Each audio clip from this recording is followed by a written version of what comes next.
in the middle of the sea, on one of the warships, which is standing still and firing shots from its cannon into the sky. We see the ship's captain talking to one of his soldiers. He tells him to keep firing into the sky until they arrive. We learn from one of the soldiers that the weather is calm, and due to the lack of wind, they might be delayed. That's because they don't have a ship with oars like the others do. Then, we see another ship where a man calls out to his crew, informing them that they are close to reaching the port. An old man calls the girl standing next to him Her Highness, the princess, and we learn her name is Nike. The old man tells her that if they arrive 2 days earlier than planned, they will find them quickly. We don't know who he is talking about, but we find out from Nike that she wants to leave the ship. That's why she asks the old man to cover for her. She grabs her bag and tells him, "I'm curious to know everything about this country." He responds by telling her they could take her to the ambassador officially by tomorrow morning. But that's not what I want because, quite simply, that won't lead me to what I'm looking for. She gets off the ship and asks them to return home, saying she can take care of herself. They bid her farewell, feeling sad that she will be on her own. But they have no other choice, so they leave. We hear her thinking to herself that this place is the Sun Kingdom,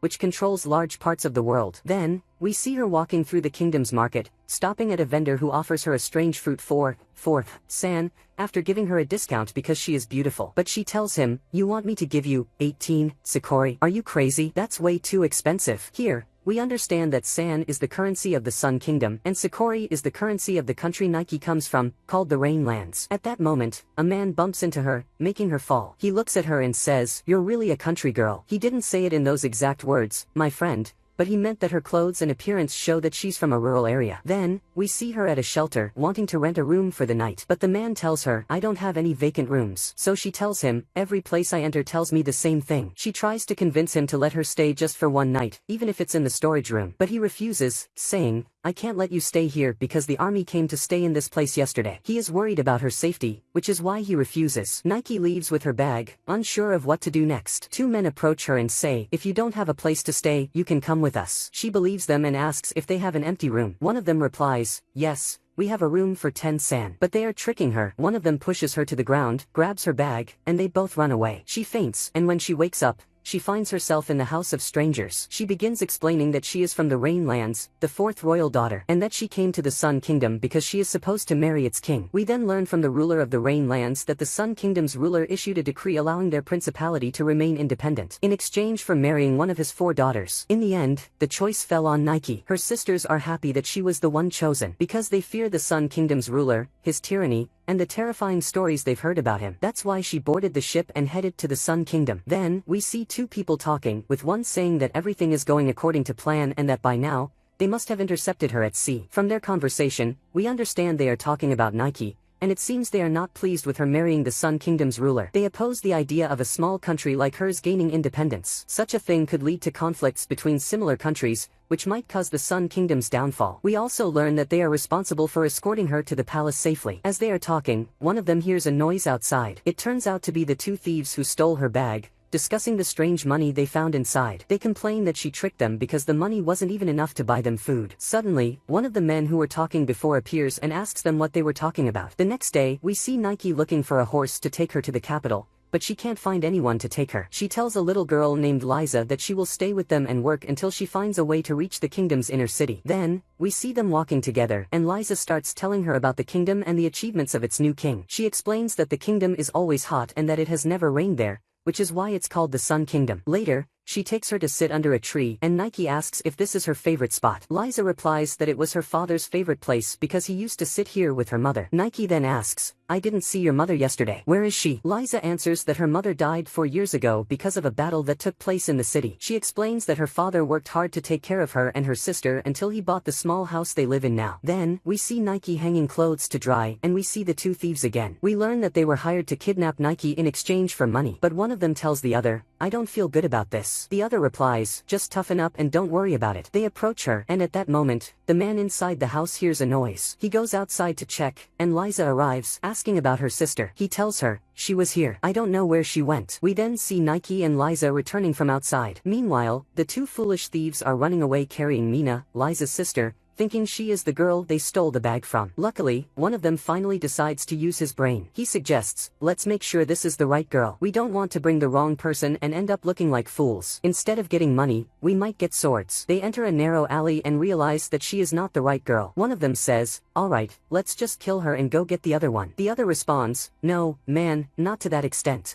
Before he can finish, Nike arrives and tells them, if any of you so much as touches this poor girl, I will cut off your fingers. One of them pulls out a knife and tells his partner, let's grab her. At that moment, we see Nike muttering some strange words. Suddenly, the knife breaks on its own, and a gust of wind sweeps the two thieves away. Later, we see Nike saying goodbye as she prepares to leave. A few days later, she arrives at the main gate leading to the capital and the king's palace. We see her at the palace, arguing with the guards. One tells her, if you had shown the document proving you are the fourth princess of the Rain Lands from the start, none of this would have happened. Finally, we see her standing before the Sun Kingdom's ruler, Livius. The moment she sees him, she is surprised. He looks much younger than she expected. As Livius gets closer to her, he tells his assistant, I asked them to send the most beautiful one. Did they trick us or what? Then he turns to Nike and tells her, anyway, the reason you're here is that I learned your family has the ability to control the weather. That means they can change the climate, making the rain fall from the sky. He tells her, I'm tired of the sun, and asks her to make it rain. Apparently, she doesn't like what he says, so she grabs his face. She tells him, did you bring me here just to joke around or what? And do you think the world is at your mercy? You're just a little kid. The guards come and restrain her, pulling her away from him. He tells her, you're quite bold to lay your hands on me. Then he throws her in prison and laughs at her, telling them to keep her there without food. He informs her that ever since he took control of most of the world,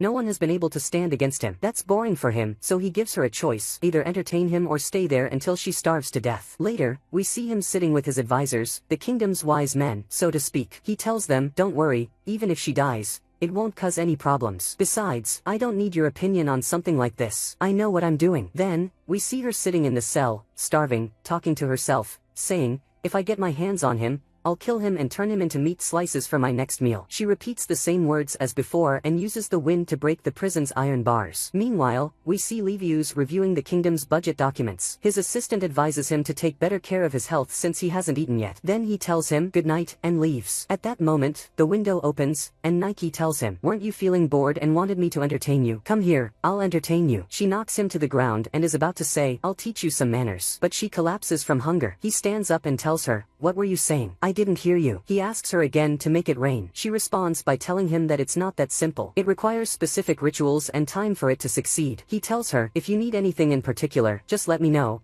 and I'll provide it for you immediately. She tells him that the process depends on emotions and that the person asking for the rain must have feelings that align with the one summoning it. She also says that he needs to show her the beauty of his kingdom. The next day, we see Nike sleeping in a large, spacious bed. When she wakes up, the door opens, and 3 people tell her that from now on, they will follow her orders. Later, she changes her clothes and goes to the garden, admiring the flowers. At night, we see Livius's assistant telling him that reports confirm opposition groups have been growing more active recently. Then, we see Nike standing on a tall tower, looking up at the sky. Livius approaches from behind and asks her, why are you still awake? She tells him that she stayed up to watch the stars, and they start talking. He asks her why she requested to see the beautiful parts of the kingdom. She tells him, I need to feel the kingdom's atmosphere so that my words harmonize with the place I'm in. He tells her, there's a garden on the roof of the northern tower. You might find what you're looking for there. She tells him, but you're coming with me. The next day, they go there together. They start joking around, pushing each other into the water. Then they sit together and talk. At that moment, an arrow is shot from behind, heading straight for Livius. Nike notices it, runs toward him, and pushes him out of the way. We see the arrow piercing her shoulder and she falls to the ground. At night, we see the assistant telling Livius that Nike's injury isn't serious,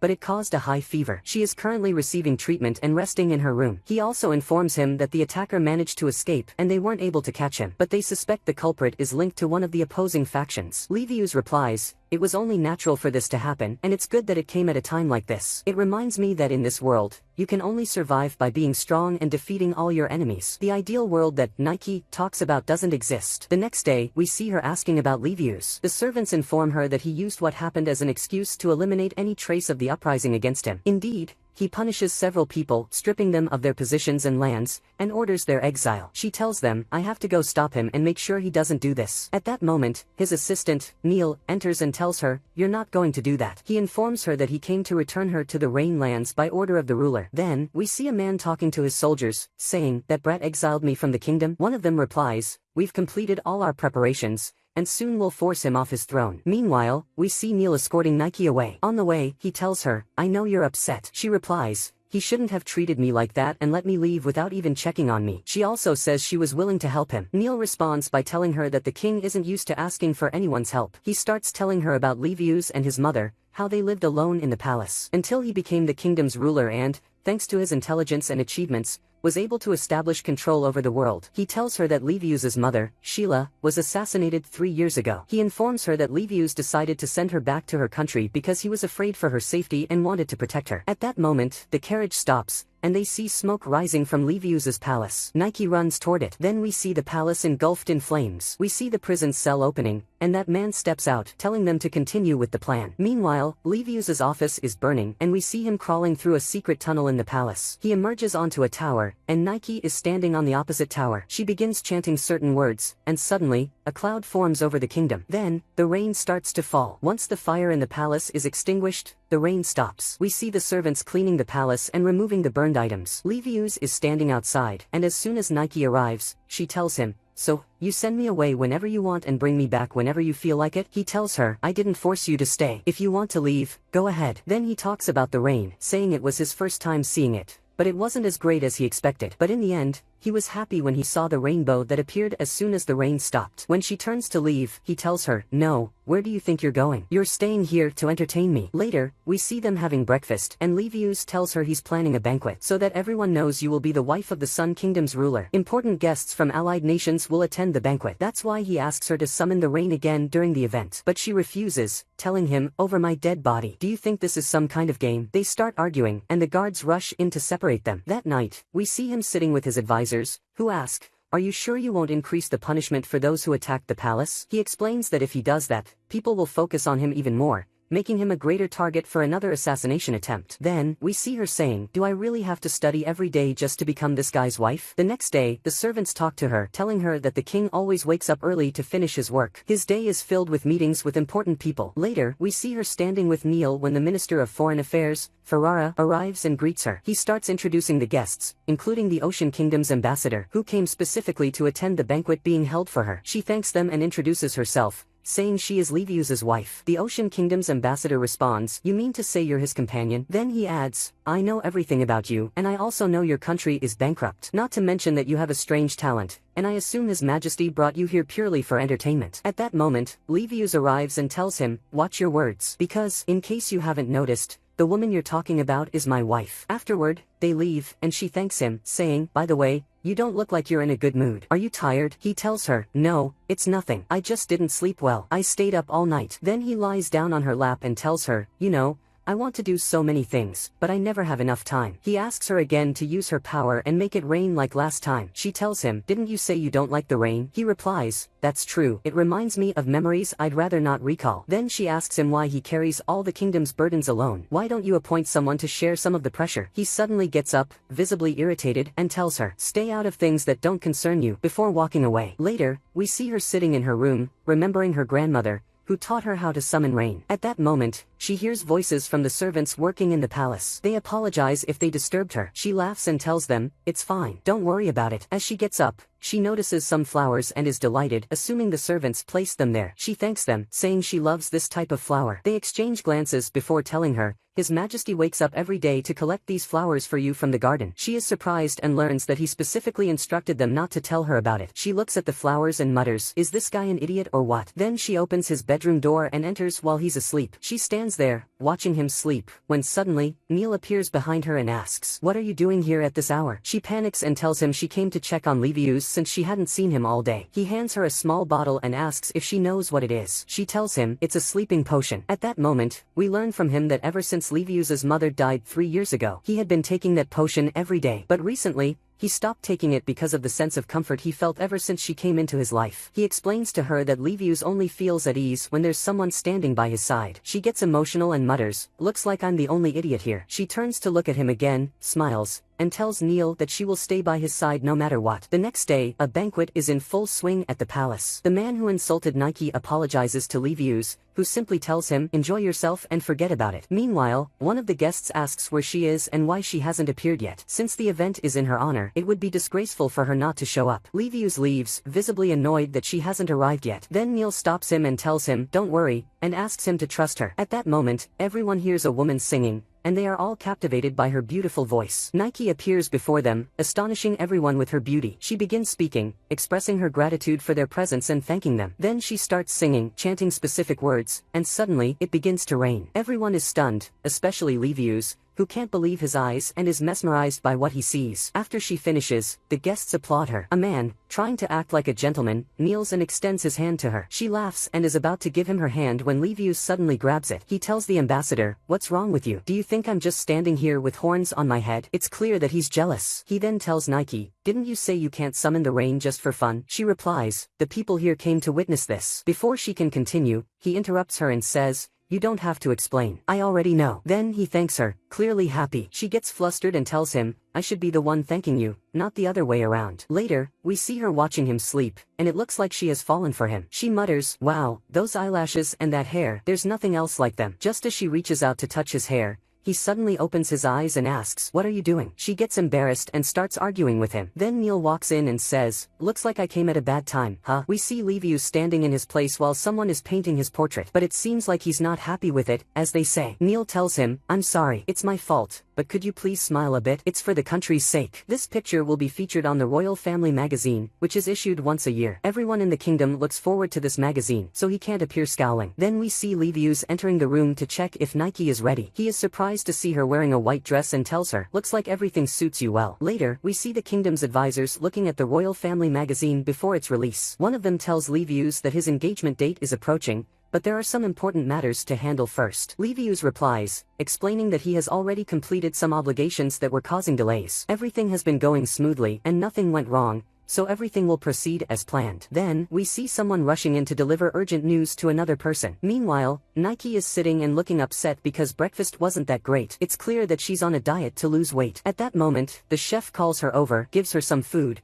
and asks her not to tell anyone. But just then, the person who asked her to lose weight shows up and tells her that her engagement will only happen once in a lifetime. So, she needs to slim down so the dress he designed for her won't be too tight. At that moment, Neil enters and asks her to go to the office immediately. When she arrives, Livius tells her that the engagement has been cancelled, and it's obvious he's upset. When she asks what happened, he explains that the Ministry of Clergy made the decision. Then we learn from Neil that this is the highest institution in the kingdom and that royal marriages require their approval first. But, for some unknown reason, they decided to reject Livius's marriage to her, claiming it's because she's from a lower class. Livius gets even angrier and says, that's nonsense. There must be another reason. This has nothing to do with the kingdom because history shows that previous kings married women from lower classes. The only explanation is that they simply don't like him. When Nike asks why, Neil explains that they hate Livius because he insulted the Ministry of Clergy when he ascended to the throne. He also tells her that they said if Livius insists on marrying her, she must first pass the light ritual. This is a special ritual where she must retrieve a specific ring from a temple beneath the ground. He also tells her that the temple is one of the most dangerous places in the kingdom, and that many princesses died there while trying to complete the ritual. That's why the ritual was cancelled a long time ago. At that moment, Nike says she will perform the ritual. Livius responds, did you not hear what he just said? She tells him, I heard him clearly, and if this will make them approve of me, then I'll do it. Neil tells her that in order to take the test, the ministry must first acknowledge and reverse their rejection of her marriage to Livius. He adds that they're not the only group in the kingdom that opposes the king. He asks her if she's ready to face them on her own. At that moment, Livius says that Arists must be the one behind this. Later, we see Nike lying on the bed, deep in thought. When she looks out the window, she notices that Livius's office light is still on. She wonders why he hasn't slept yet, then decides to go to him. We see a flashback of Livius remembering his mother giving him a ring. She tells him that it's a ring she took from her homeland when she left, and she asks him to give it to the girl he loves and who loves him in return. We return to Livius, who is sleeping and dreaming until he wakes up to the sound of the door closing. He assumes he must have imagined it. The next day, Nike is sitting while the maid combs her hair. Nike asks her where she might find the clergy. The maid tells her that they are sometimes at the Eastern Temple. She also explains that even the royal family can't enter the temple without permission, but for servants, it's easier. Nike decides to dress as a servant and head there. She successfully tricks the guard and enters the temple, where she sees a man trying to hit a maid because she spilled tea on him. Nike intervenes, uses her power, and breaks the stick in his hand. They are shocked to discover that she is Princess Nike. At that moment, Eris arrives and apologizes to Nike for the misunderstanding, saying he wasn't there earlier to welcome her. He tells her he's impressed by her strength and that he's heard she can summon clouds and rain. He adds that such things are considered ominous in their kingdom, and they don't need them in the Sun Kingdom. He jokes that if the king finds out what he just said, he'll be sent straight to prison. But despite all that, I can't ignore the fact that he wants to marry someone like you. He tells her that she reminds him of the king's mother, Sheila, who was also from a small country. He explains that people warned the former king that marrying someone like her could bring ruin to the kingdom, but he refused and married her anyway, and together they had Livius. He adds that Livius doesn't deserve to be king and that his blood taints the throne. Nike tries to attack him, but the maid stops her, saying that if she raises her hand against him, she will lose her status as a princess because he is a priest. He leaves, and Nike starts crying because of the hatred Livius has faced. The maid comforts her and says, I need to take you back to the palace. She takes her to a shelter where children from different backgrounds live together. She explains that the king abolished the class system a long time ago. At that moment, a little girl from the shelter grabs Nike and asks, Are you the princess? She shows her the magazine featuring a picture of her and Livius. She tells her that the king sometimes comes to the shelter and watches the flowers with her. She says, He told me that when he looks at the flowers, he remembers you. At that moment, the maid tells Nike that the king has changed ever since she entered his life. Later, we see Nike sitting next to Livius, who is asleep. When he wakes up, he asks her, What's with all the flowers on the bed? She tells him that the children from the shelter sent them and that she learned a lot about him today. She also tells him that she wants to take the test, face everyone, and make them acknowledge her. She holds his hand and tells him she will stay by his side and share the pain he's going through. He agrees and gives her a necklace with the ring his mother gave him, asking her to wear it around her neck. Later, we see her standing at the temple, and Eris tells her they will take her to the place where the ritual is performed. He explains that once she enters, the door will close behind her and she must find another exit. He also tells her she must retrieve the Sun King's ring from the statue of the king before time runs out. He tells her that the ring is hidden in the lower part of the statue. The door opens, and before she enters, Livius warns her that there's a maze inside and that she must use her wits to find her way out. She enters, holding a torch in her hand, and the door closes behind her. We see her walking deep inside the temple until she reaches a fork in the path. She's unsure which path to take, so she plays a game of chance and decides to take the right path. As soon as she steps in, she slips and nearly falls into a large pit. She manages to climb out and continues until she reaches the Sun King's temple. Once there, she searches for the ring until she finally finds it. At that moment, we see three masked villains who want to kill Nike, and they surround her. But she reacts first, grabbing the torch she was using for light and attacking one of them. However, he swings his sword at her, and Nike dodges the strike at the last moment, barely avoiding it. She takes off the shawl she was wearing, which surprises them. They wonder why she did that. Then they see her using the shawl to extinguish the torch that was lighting the place. Darkness surrounds them, and Nike seizes the opportunity to escape. The fools hesitate, afraid they might accidentally kill each other since they can't see anything. Meanwhile, the person who ordered the villains to kill Nike smiles, pleased, thinking she's dead. But Nike is desperately trying to escape when someone suddenly grabs her from behind. She loses consciousness. When she wakes up, she finds herself hiding with Livius, while soldiers are searching outside to kill her. Nike is confused and asks why he's here with her. He tells her, Thank me first, then ask all the questions you want. She tells him, You coming here means I failed the test. He responds, Are you still thinking about that? This isn't the time for such nonsense. She looks at him in surprise and asks, Are you some kind of superhuman, or a magician, or what exactly? He tells her, Can you stop being so ridiculous? He hears the villains talking outside and tells Nike, There's a secret passage that only the royal family knows about. I used it to get here. She's surprised and asks, If you knew about such a passage, why didn't you tell me from the start? He replies, This was a pointless and boring test. It wasn't worth telling you about the secret place. She gets upset and tells him, I'm happy you saved me, but it seems you still don't trust me. He tells her, I may be a poorly raised person, but I understand how people think. This isn't about trust. Nike is confused, but Livius immediately changes the subject, saying, We need to think and focus on how to get out of here. He tells her that the real purpose of this test is to kill. The priests deceive the princesses they want, lure them here, and then eliminate them. Nike gets angry. Suddenly, she finds an exit for them to escape. The villains are still searching for them when, all at once, thick smoke surrounds them. It turns out Nike created the smoke using her power. Livius is surprised by her ability, wondering if she comes from another world. The smoke spreads throughout the entire place, allowing them to escape unnoticed. Livius tells her, By the way, you were amazing. Honestly, I didn't know you could do all that. She replies, This is the easiest thing I can do, and explains that what she did is a basic technique for cloud formation which makes the sky rain. She grabs the necklace with the ring and tells him, "This is the only reason I'm still alive right now." He looks at her and suddenly notices one of the villains charging toward her. He quickly draws his sword and blocks the villain's attack, but the villain's strike cuts the ring on Nike's necklace in half. Livius gets angry, attacks the villain, and knocks his sword to the ground. He's about to kill him, but Nike stops him and calms him down. Then he grabs Nike's hand and runs with her. At that moment, the other two villains arrive. They find their injured comrade lying on the ground, and just as they are about to chase after them, their injured comrade tells them, "Don't go after them. Just go and tell Arists what our foolish king is doing." We see Nike and Livius running through the forest. Nike tries to stop Livius, telling him, "They're not chasing us anymore. We have to go back." But he suddenly collapses into her arms. Trembling with fear, he tells her, "I don't care about any of that. Not the ring, not the throne, not anything. The only thing I want is for you to stay with me. I'd give up everything to make that happen, and that would make me truly happy." She apologizes and tells him, "I focused on meaningless, trivial things and made you worry for nothing." Then she kisses his forehead and tells him, "I don't know how to make you stop being afraid, but you don't have to give up anything. No one knows what the future holds for us. And don't worry, I'm not going anywhere. I won't leave you." He holds her hand and tells her, "I never thought I'd hold someone's hand like this and feel such warmth." Later, they return to the castle, and we see Nike talking to Neil, who explains the customs of the engagement ceremony. Then we see Livius sitting with his advisors, discussing the details of his upcoming engagement. After they finish, Livius waits for Nike to finish getting ready. When he looks back, he sees her approaching in her engagement attire, looking stunning. Livius is completely awestruck by her beauty and tells her, "You look absolutely beautiful." He keeps admiring her beauty, almost as if he thinks he's a poet or something. Nike is surprised and looks at Neil, asking, "What's wrong with him today? Is he sick or something?" Neil gets emotional and tells her, "No, he's just saying what's truly in his heart." Nike laughs, and their engagement begins. We see Arists looking pleased and saying, they can't exchange the sun rings without their respective rings. Since one of his soldiers cut Nike's ring in half,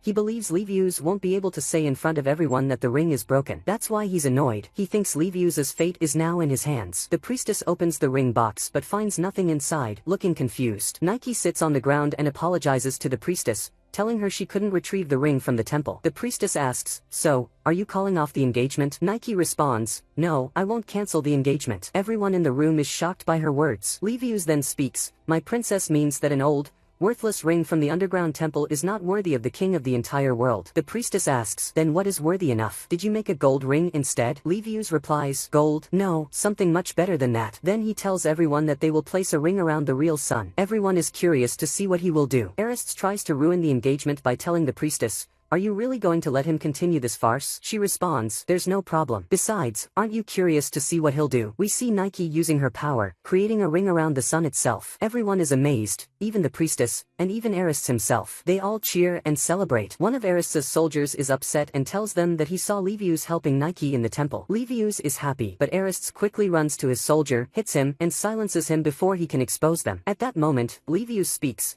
saying that the ritual law prohibits anyone from entering the temple after the princess enters. Then he confesses, "I broke that law and entered the temple." The priestess tells him, "There must have been a reason for you to do that." He tells her, "I had to do it to stop them from assassinating Princess Nike." The priestess asks Arists if he was aware of this. He replies, "We planned this on our own. The ministry of clergy had nothing to do with it." The priestess is shocked and asks, "What did the king ever do to you to make you do this? And how can you openly admit to something like this?" Arists, visibly upset, responds, "Because he disrespected the sun god, destroyed our influence, and stripped us of all our authority." Nike steps in and tells him, "The king ordered me to pass judgment on you." Arists smirks and asks, "Are you going to cut off my head with your wind powers?" She replies, "No, I'm just going to punch you." And she does, right in his face, knocking him to the ground. Then she tells him, "As your future princess, instead of killing you, I'll give you an honorable position, on one condition, that you accept our engagement." Arists is shocked and asks, "After everything, you still want my approval? Are you pitying me?" She sits on the ground and tells him, "I just don't want anyone to resent this engagement." Livius joins them, and Arists asks him, "Do you agree with this?" Livius responds, "I don't care what you do. If you want to execute him, do it. If you want to restore your power, go ahead. It's all up to you, not me." Arists laughs and tells him, "You've really grown up and matured." Later, we see Nike and Livius standing together, talking. Livius takes Nike's hand and thanks her for being by his side. The next day, we see Nike using her power to make it rain over the farmers' fields,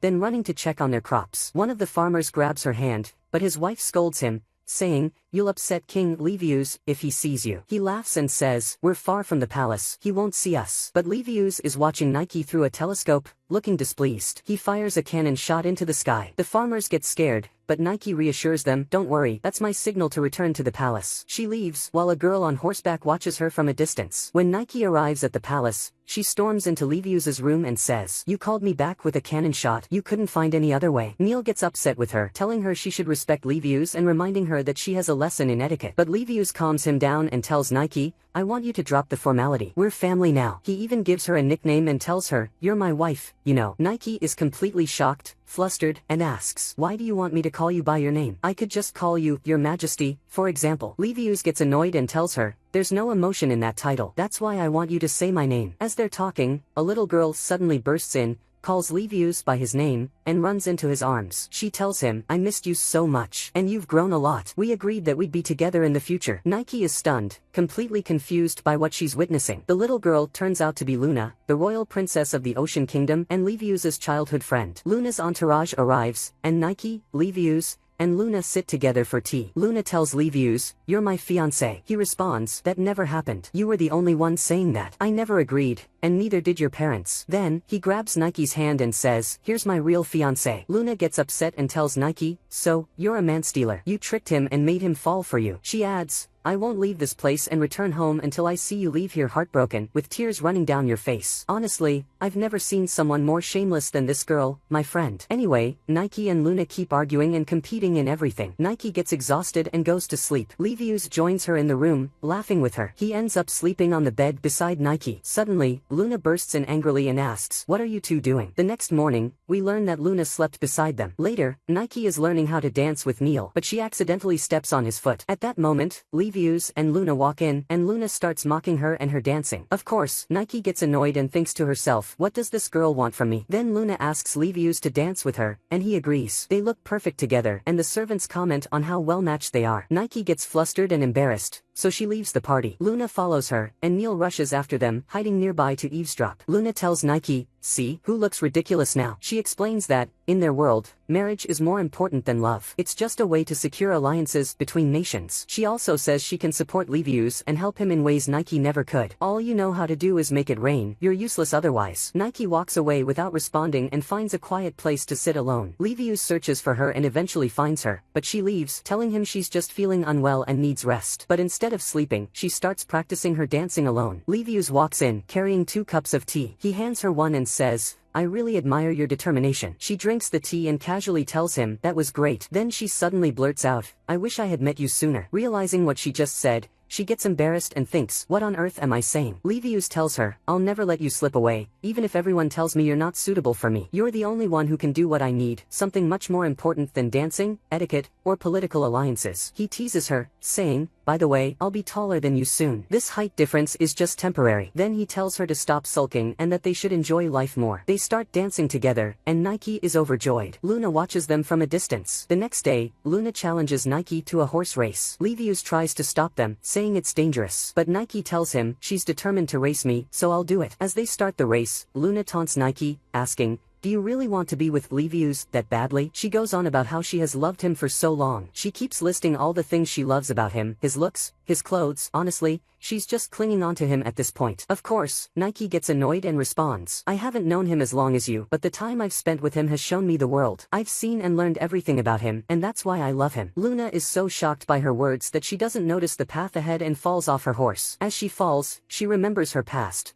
how she distanced herself from Livius after his mother died because she was afraid he would change. She later regretted it, hating herself for leaving him when he needed her most. She stayed away until she heard he was getting married. She couldn't bear it and decided to return to him. But by then, it was too late. Someone else had done what she failed to do. She finally accepts that Livius and Nike love each other. At that moment, Nike uses her power to lift Luna back up and grabs her hand. Livius and the others rush over to help them. Later, Livius visits Luna's room to check on her. She asks about Nike, wanting to know where she is. He tells her that using her wind power to save Luna exhausted her, so she's resting in her room. Luna asks, "Is summoning rain really that important?" He responds, "To me, it doesn't matter. What matters is that we're together." And once again, he starts reciting poetry. I've lost count of how many times he's done this. The next day, Luna prepares to leave. Nike goes to speak with her. Luna thanks her for saving her, saying she owes her a debt that she will repay one day. Then, she scolds her, saying, "You're nothing like a princess. I don't know what he sees in you, but one thing I do know is that you're important to Livius, so you should be proud." She starts crying and asks Nike to sing,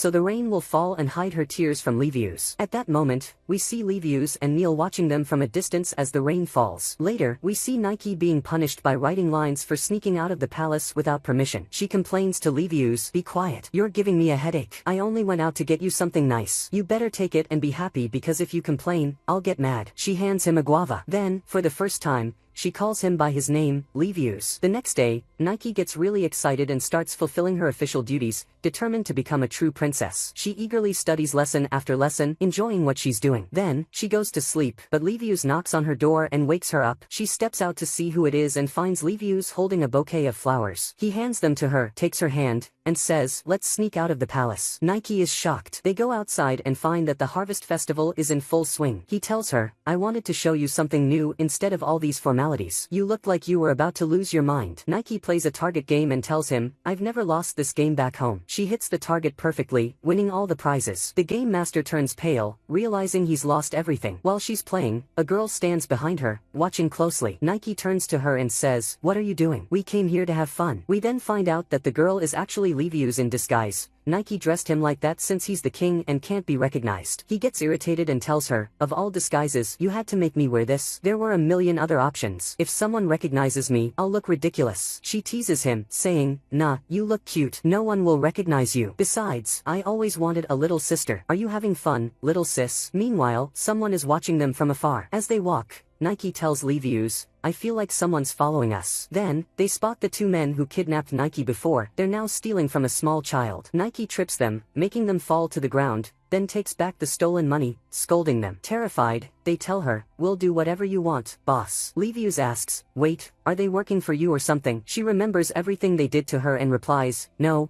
we just have a complicated history." She keeps scolding them until they run away. Then, she returns the money to the child. She also asks Livius to give him the prizes she won. Afterward, Livius and Nike dance at the festival, while the mysterious observer watches, astonished. He's amazed that Nike not only made the people love her but even won over the Sun King himself. When the festival ends, they return to the palace. Nike and Livius hesitate before entering their rooms. When they finally step inside, they find the person who had been watching them. He turns out to be Bardo, Livius's nephew. Bardo looks at Nike and says, "Your dancing was great." Then, Livius gets angry and asks, "What are you doing here?" He orders him to stay away from his fiancée. Neil enters and greets Bardo, but Livius snaps at him, demanding, "Why did you let him into the palace?" Neil replies, "I didn't. I just found out he was here." Bardo smirks and says, "I had the maids let me in." At that moment, Neil tells Nike that Bardo is the youngest son of the king before Livius. That means he's Livius's uncle. He was also the prime minister under Livius's rule. Nike is surprised. This is the first time she's met any of Livius's relatives. Livius tells Bardo, "You were the prime minister and you left to become a traveling poet." Bardo responds, "I don't like being tied down. I want to be free, see the world, sing, and do whatever I want." Then, he shoves Livius aside and turns to Nike, asking, "How old are you? Do you like older men?" He takes her hand and adds, "I've never met a girl as beautiful and charming as you." Livius gets furious and tries to push him away from Nike, but he fails. Finally, Bardo's servant steps in and tells him to stop. Bardo listens and leaves. Livius is so angry that he throws an axe at the door Bardo just exited through. Then, he turns to Nike and says,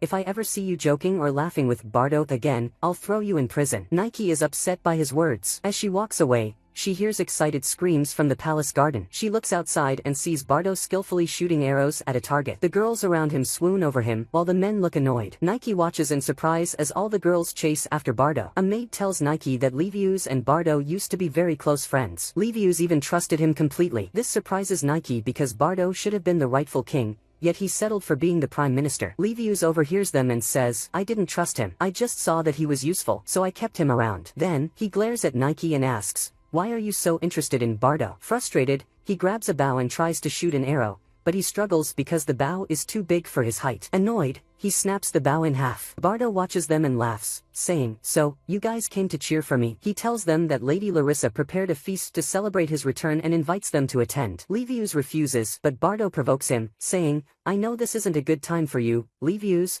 It's past your bedtime, after all." Livius gets irritated and ends up going to the party with Nike. Nike just sits and eats, completely unbothered. Meanwhile, Livius is irritated as he watches Bardo flirting with all the girls around him. He tells Nike, "Let's go stand on the balcony and get some fresh air." He leaves with Neil. As Nike gets up to follow them, she realizes her shoes are too tight and have injured her feet. At that moment, Bardo approaches her and asks, why are you standing here alone? She's startled and tells him, stop sneaking up on me. Bardo notices her injured feet and mutters, that idiot Livius is useless. Just then, one of the girls calls out to him, so he turns to Nike and says, help me escape from them. He suddenly picks her up and says, the princess isn't feeling well. She's dizzy. I'll take her somewhere to rest. Then, he runs off. Nike is completely stunned by what's happening. Meanwhile, Livius is on the balcony, confused about why Nike hasn't joined them yet. He goes to look for her and overhears the girls talking about how Bardo is carrying Nike like a child, and how they look adorable together. Livius gets extremely angry. Elsewhere, Bardo is still carrying Nike. She protests, isn't this enough? Put me down. He tells her, you really don't like me, do you? Every girl likes me. She replies, yeah, I saw them. Then she asks him why he came back to the palace. What does he really want? The moment I saw you at the festival, I fell for you. Forget about Livius. I'm much better than him. I love you so much I want to kidnap you. She tells him, stop saying nonsense. You don't love me. He laughs and says, I thought you were just a naive girl I could fool with a few words,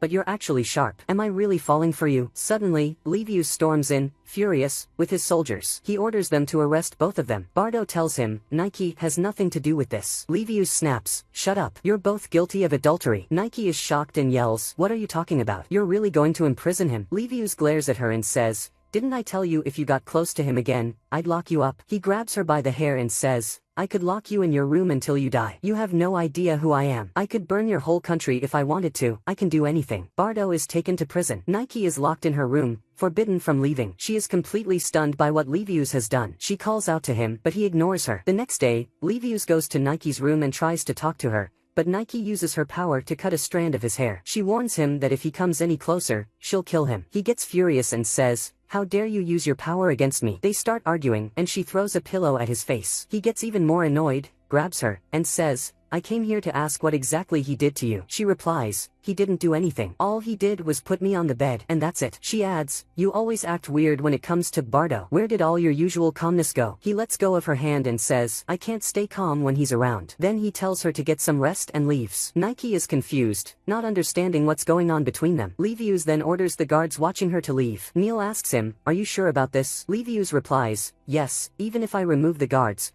if she wants to leave, she'll find a way. Then he adds, forget about that for now. Let's focus on what's important. Neil tells him there's an emergency meeting with the Council of Elders. Livius is surprised and wonders, what are they planning? Meanwhile, Nike sneaks out of her room. Then we see Bardo in prison, remembering when he once told his beloved that people said he would be the next Sun King. He told her, they want me to be king, and it's suffocating me. She replied, on the contrary, you seem calm and wise to me. She also told him, you're destined for something great. As they gazed at the moon, he told her, I feel at peace when I'm with you, and confessed his love. As he reminisces, Nike suddenly breaks the iron bars of his window and helps him escape. She tells him, let's go out for a bit, I want to talk to you. Don't worry, I calmed him down. He won't do anything to you. And if you get scared, you can always go back to prison. Bardo agrees and leaves with her. When Nike sees the moon, she notices Bardo looking sad. He tells her, whenever I see the moon, I remember painful memories. So she uses her power to create clouds to hide the moon, and Bardo thanks her. She then asks, you came back to the kingdom because you're worried about Livius, aren't you? You're afraid of the problems that will arise from our engagement. He sighs and says, looks like you saw right through me again. Seems like I can't outmatch you in words. He then tells her that he and Livius never used to get along. The only thing that brought them together was their shared desire to protect the same person, Livius's mother. Yet, despite that, they still couldn't stand each other. After everything that happened, they tried to forget the pain and focus on their responsibilities. He continues, after we conquered the world, I ran away. I couldn't face the problems that came next, so I left the kingdom. But when I heard that he met a girl and fell in love, curiosity got the best of me,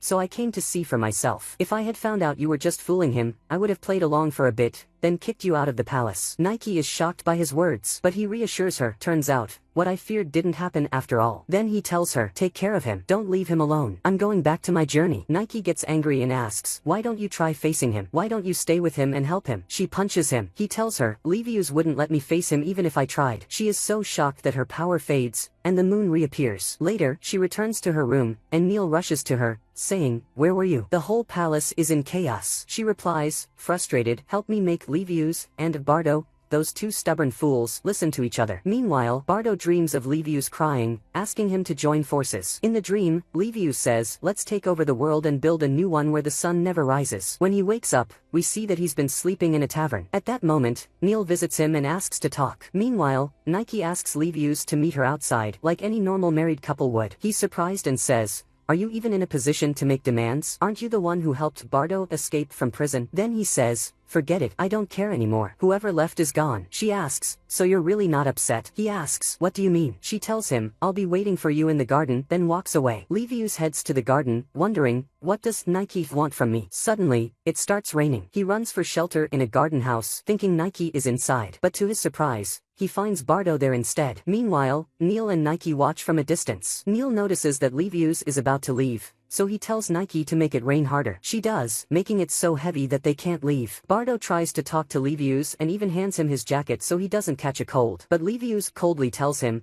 I don't want to talk to someone who abandoned me when I needed him the most. Bardo looks hurt. Then he realizes that Nike gave him this chance to fix what he broke. He tells Livius, ever since your mother died, I've been trying to find a way to protect you. The only way I could do that was by leaving you the throne and making you king. But I saw you fighting everyone, without even distinguishing between enemy and ally. You were blinded by your rage. You couldn't even see the beauty of flowers anymore. I thought that as long as you were alive, it didn't matter how much darkness and hatred consumed your heart. But I was wrong. That's why I left. And also, because I wanted to see the world your mother lived in, to see if it really had joy like she said, or if it was just filled with sorrow. Livius gets angry and says, so you're telling me that everything you did was for my sake? Did you ever think about what I felt after you left me? Later, they rush to find Nike and discover she's exhausted from using too much of her power. She collapses into Livius's arms and asks him, did you tell him everything you felt? Then she tells him, if his absence hurt you, then just ask him to stay. Livius is stunned. Then he turns to Bardo and says, I'll reinstate you as Prime Minister. He asks him to stay in the palace and work alongside him again. Bardo agrees and says, consider it done. I'll help you build the world you've always dreamed of. They return to the palace. When Nike wakes up,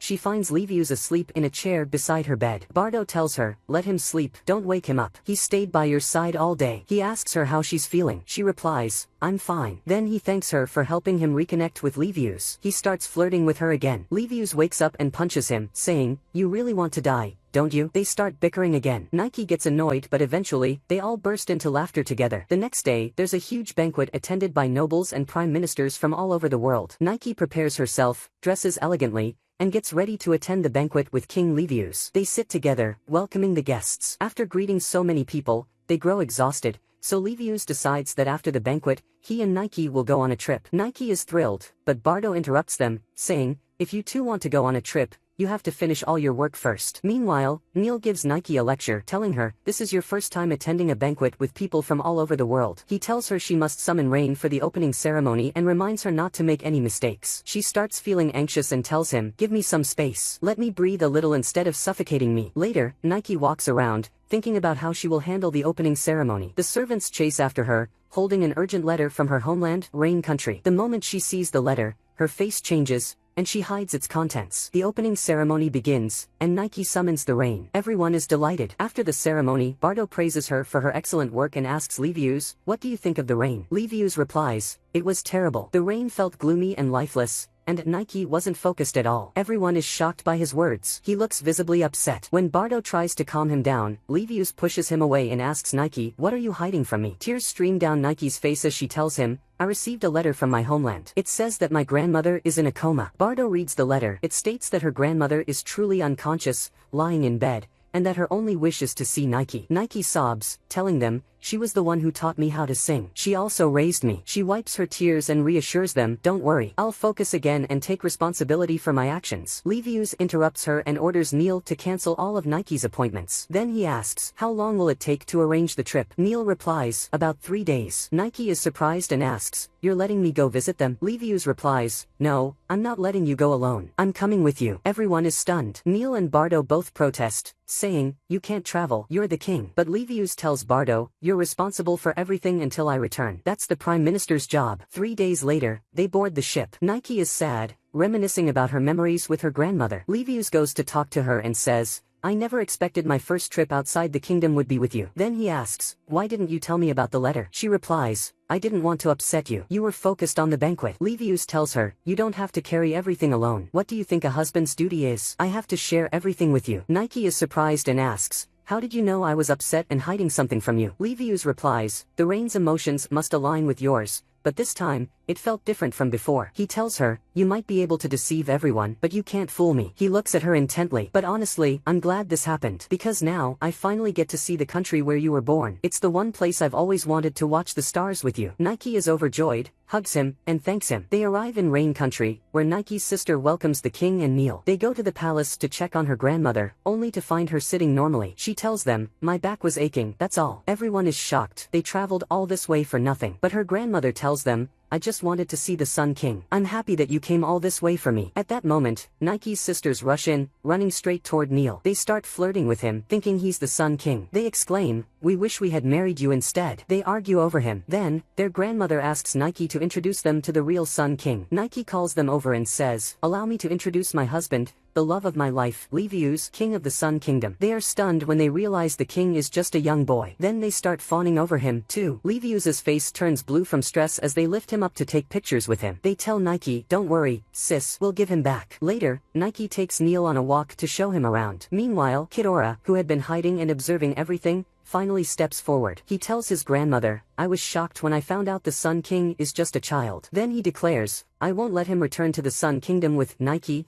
I'm going to take her from him. Later, Livius is seen wearing local clothes, but when he tries to move, he trips and falls flat on his face. Some pictures fall from his pocket, and Nike picks them up, flipping through them. She says, looks like you had a lot of fun with them. Livius replies, fun? They didn't respect me at all. They treated me like a toy. He gets frustrated and tells her, I feel exhausted. Neil chimes in, I have a headache, too. Even the servants who traveled with them feel unwell. They soon realize that the cause of their discomfort is the air pressure in Rain Country. Livius orders Neil, tell the servants to return to the ship, move away from the shore, and wait for us at sea for their health. Later, Livius wakes up feeling better. He steps outside and is shocked to see the clear night sky filled with stars. Just then, Nike approaches him to check on him. He tells her, forget about me, just look at the stars. She explains, we use our power to create a phenomenon called cloud dispersal. But it's temporary, everything eventually returns to normal. They did it so you could enjoy the stars. Then, she hands him the meal she cooked for him. He eats it and is pleasantly surprised by the taste. She beams and says, I'm glad you finally liked something I made. Then she asks, did you regret coming with me? You seemed irritated the whole time. Livius replies, I was just annoyed by how annoying your sisters were and what they did to me. But your family is still here, staying up late just for me. They even helped me see the stars. I'm grateful to them. Nike is overjoyed. Just then, Neil calls out to Livius, but is shocked when he sees Livius's face is completely red with embarrassment. Meanwhile, Nike sits alone, blushing, wondering, what is this feeling I'm experiencing? At the same time, Kidora continues watching them from afar. He sees everything and is extremely upset by what he witnesses. The next day, we see Nike chopping firewood while lost in thought. Her sister tries to talk to her, but she doesn't respond. When Nike finally notices her sister beside her,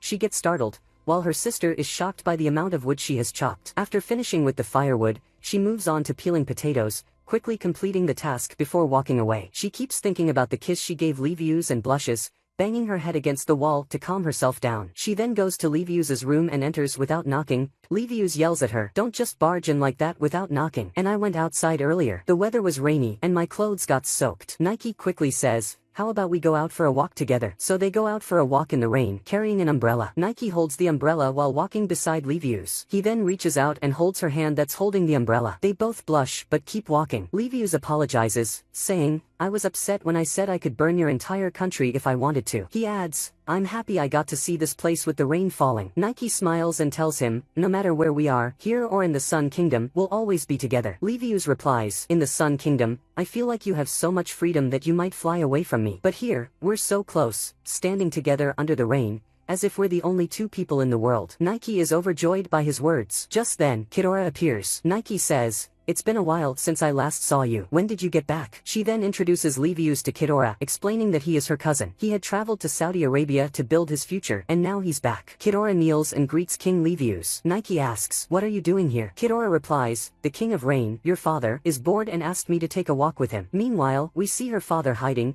sulking because Nike and Livius forgot about him and didn't visit him. They go to apologize to him. Livius tells him, I swear I was just about to visit you. They sit together, and Nike's father casually says, it's fine, honestly. All I do is carry the title of king, nothing more, nothing less. He explains that grandmother is the one who controls everything. She protected our country, kept us out of wars, and made all the right decisions. He adds, whenever she's away, I make mistakes, and when she returns, she scolds me. We learn that she was furious with him for allowing Nike to marry the Sun King. At that moment, Nike's sister calls for Kidora and Nike to help with preparations for the banquet. As they leave, Kidora glares at Livius in a way that Livius immediately notices. The King of Rain explains that Kidora had no family growing up, so grandmother raised him and Nike together. Both of them were the shame of our family because they couldn't summon rain. I thought they would always stay that way. But Nike was different. She endured grandmother's tough training and became the best rain summoner in the entire kingdom. That's why Kidora has been fond of her since childhood. That night, the banquet begins, and Nike's sister sings. But Livius sneaks away from the banquet to look for Nike. Meanwhile, Kidora sits in his room, waiting for Nike, reminiscing about their childhood. Nike arrives and asks, "What did you want to talk to me about?" Kidora replies, "I wanted to talk to you alone for a bit." She tells him, "I also wanted to talk to you ever since the last time I saw you before you left the country." Kidora says, "I was shocked when I returned and found you gone." He becomes frustrated and says, "If I had been here, I wouldn't have let them take you away." Then he asks, "Are you really okay with all this? Letting them sacrifice you for the kingdom?" Nike replies, "You've got it all wrong. At first, I was forced to marry him, but after spending time with him and learning everything about him, both the good and the bad, I fell in love with him." Meanwhile, Kidora has mixed a sleeping agent into the incense burning in the room. He grabs her hand and says, "The Sun King doesn't love you, he's just using you." Nike faints from the incense. We see grandmother helping Kidora carry out his plan. Later, Kidora sits with Livius and Neil, serving them tea. He tells them, Nike has suddenly fallen ill and will have to stay in bed for a month to recover. Livius is shocked and says, "I want to see her." But Kidora stops him, warning, "You might catch the illness from her." Neil tells Livius, "We can't stay in this country for an entire month." Kidora reassures them, "Don't worry, we'll send her back to your kingdom as soon as she recovers." Nike wakes up and finds herself locked in the tower where royal family members are confined when they break the law. She is shocked and asks, "What am I doing here?" Kidora tells her, "You didn't break any laws. But we brought you here because this place has a strong barrier that prevents you from using your powers to escape. You'll stay here until everything is over." She demands, "What do you mean by that? What exactly are you planning to do?" He replies, "We will hypnotize the Sun King and erase all the memories and emotions he has for you. This will make him annul the engagement. The process takes 3 days. If he sees you before the spell is complete, it will break, and everything we did will be for nothing. That's why you must stay here." And grandmother knows everything that's happening. Nike is stunned, realizing that her grandmother is aware of the plan and hasn't stopped it. She says, "I don't understand any of this." Kidora tells her, "We want you to stay here and protect our secret techniques. That's why I've been watching you. I also gave Livius sleeping tea." Meanwhile, Nike's sisters are upset with what Kidora is doing but don't know what to do. Kidora goes to hypnotize Livius, but Livius is awake. He grabs his sword and holds it to Kitora's head. Kidora is shocked that they're not asleep. Livius tells him, "I would never drink anything you give me." Kidora orders his soldiers to seize the Sun King, but Neil knocks them all out. Livius jumps out the window and escapes. He finds Nike's sister, who signals to him and takes him to where Nike is imprisoned. She tells him, "Grandmother is behind all of this. None of us can disobey her orders." Livius is surprised at how grandmother controls everyone without instilling fear. When he arrives at the tower, grandmother appears behind him. She breaks his sword using her power. Then she tells him, "I won't let you have Nike, even if you're the ruler of the world." But Livius dives into the water and says,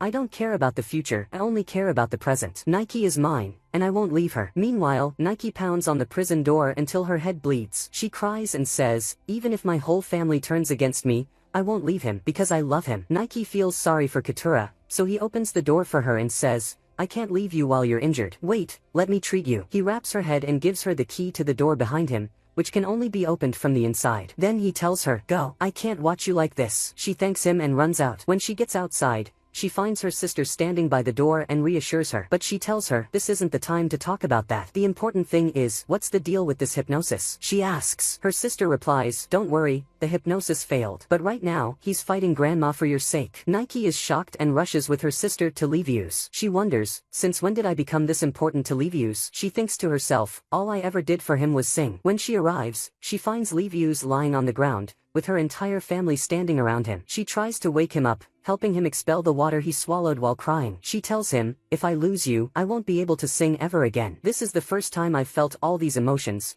to the point that I never even thought they existed in this world." Livius wakes up and sees Nike crying, feeling happy because she's okay. He looks at grandma and says, "I found the key. This will make you stay silent forever." The next day, Livius rests, and they meet Nike's siblings, who apologize to him for knowing Grandma's plan and saying nothing. Livius forgives them. 2 days after the incident, Nike searches for Livius. She finds him sitting on a tree, watching the sea. She sits beside him, watching as well. He tries to hold her hand, but she gets nervous and quickly pulls away. Surprised by her reaction, he asks, "You got startled just because I touched your hand once?" He asks her, "How do you feel when you're with me?" Embarrassed, she replies, "My heart beats so fast when I'm with you." Livius is overjoyed. Neil stands under the tree and teases them, "Is this really the time for flirting?" Then he says to Nike, "By the way, your siblings need you. And they need me too." So they leave, leaving Livius behind. Then, 2 men and a woman approach Livius and take him with them. The woman introduces herself. It's Nike's mother. She starts talking to Livius about things concerning Nike. She tells him that Nike has a secret, powerful talent, so strong that it could destroy the world. She adds,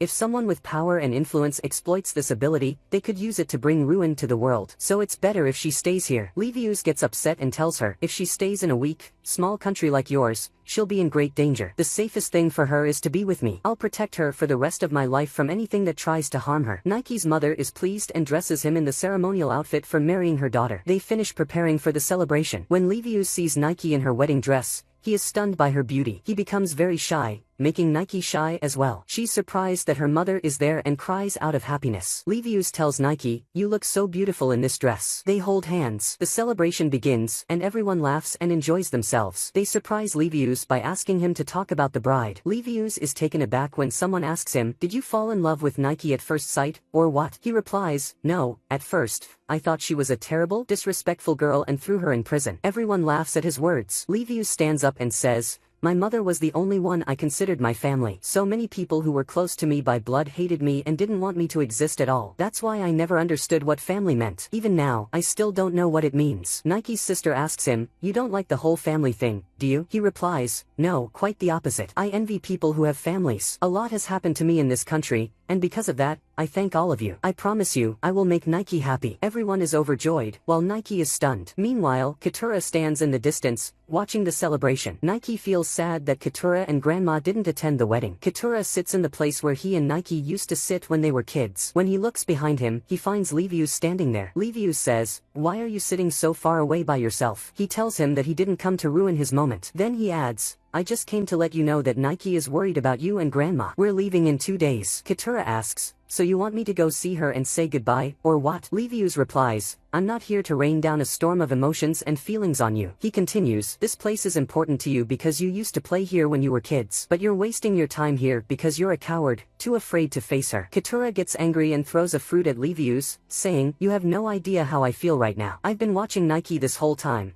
and I wasn't doing it because I was waiting for her to like me." Livius responds, "What frustrates me is that you're just sitting here, unable to do anything for the girl you've loved for 10 years. Katura loses his temper and grabs Livius, but the ground beneath Livius cracks, and he almost falls. Katura saves him just in time and tells him, "If you ever make Nike cry, I will come and kill you." Livius replies, "Alright." Livius is shocked that Katura thinks just like him. Both of them understand Nike very well and agree on everything concerning her. They start to feel comfortable with each other. Suddenly, Nike arrives, surprising Katura. He asks her, "What are you doing here?" She replies, "Livius asked me to come a little after him." Livius pushes Katura forward and tells him, "Say what you want to say to her." Then he turns to Nike and says, "Don't betray me, you, no, man." The important thing is, he leaves them to talk alone. Meanwhile, Grandma sits by herself. After that, we see Nike trying to talk to Grandma, but she can't meet her. She gives up and walks away, but Livius and Katura find her on the way. She tells them, "Grandma stopped me from going in to see her." Livius encourages her and says, "She's just being stubborn with herself so you won't see her. Since when do you give in to someone's stubbornness?" Nike feels motivated, thanks Livius, and they both run to meet Grandma. Grandma goes for a walk and sees Nike and Livius jumping over the wall. As soon as she spots them, she runs into the house and locks the door behind her so Nike won't enter. Nike stands outside and tells her, "I'm leaving with Livius, but this time, it's my choice. Unlike last time when it was forced on me. I also know that you're worried about me because living in the outside world is definitely hard and dangerous. And if I stayed here with you all, I would live safely. But I remember when I was little and failed to summon the rain. You told me to be proud of whatever I do. You also told me that the tough things that affect you are the ones that shape your character. This is my true self now. Ever since I met Livius, I've loved singing. I've loved life way more than before I knew him. He's someone who shook me and made me stronger. That's why I want to live with him forever." She sits on the ground, crying, and says, "I hope you'll be okay," thanking her for everything she did before leaving. Livius provokes Grandma and tells her, "I know exactly what you're thinking right now. But in any case, if you don't embrace her now, you won't get the chance to do it again. Grandma gets angry, kicks the door, and yells, "Get out of here, you cold-hearted creature." Livius walks away feeling sad and says, "I understand how you feel now. The person you love seeing the most, you won't be able to see them again. That's a terrible feeling." The next day, Livius and Nike prepare to leave. They say goodbye to the people of the town, board the ship, and set sail. While on the ship, Livius tries to talk to Nike and says, "Grandma still didn't come to see you off." And before he continues, Nike hears her grandmother singing and summoning the rain. Nike's entire family hears the voice and recognizes it as Grandma's. Nike looks around to find the source of the voice and sees her grandmother standing on the mountain, bidding her farewell with a farewell song. Livius is surprised and asks, "What's this song? I've never heard it before." Nike tells him, "This is the farewell song, sung in the old language for those leaving the country and traveling." She translates the lyrics for him, and Nike starts crying because of the song's words. Grandma uses her power to make the wind speed up the ship. Livius tries to comfort Nike and stop her from crying. When they return to the palace, they find it completely filled with girls, soldiers, and people having a wild time. Livius gets angry at Bardo and asks him, "What's going on? Why is the entire palace full of girls everywhere?" He's about to kill him, but Nike holds him back, and the servants and priests all defend Bardo. Before they even settle down, Neil walks in and asks Livius and Nike to change their clothes. They need to meet ambassadors from more than 10 different countries. After everything is settled, Nike sleeps alone. Livius is busy with the country's paperwork and responsibilities, trying to fix the problems that occurred. Nike is also busy, sitting alone, looking upset because she hasn't seen Livius in a long time. Bardo startles her and asks, "Why are you sitting alone?" She replies, "Why are you so happy? Everything that's happening now is because of you." He responds, "What do I have to do with it? All I did was delay all the important work and give the workers a break." Then he asks, "So, how was your trip?" She tells him everything that happened, and he says, "I envy Livius for finding someone who loves him this much." Bardo tries to cheer her up, and the servants join in. One of them hands Nike some food and says, "I don't have time to take it, so you take this to Livius." She takes the food to his office but doesn't find him there. She gets even more upset that she didn't see him and walks away. She sits, thinking about Livius, and starts singing sadly. She summons rain over the entire palace and then falls asleep. Meanwhile, Livius, who was sleeping, wakes up. Nike is standing in the garden outside the palace. When she looks, she sees Livius dressed in white, riding a white horse. They just stare at each other. They fall asleep together in the garden, and Livius tells her, "I returned this morning without telling anyone." She replies, "By now, they must all be worried, searching for you." She asks him, "How did you know I was here?" He replies, "I just felt it. Besides, I really wanted to see you. I get really sad when I don't see you, and that's the thing I hate the most."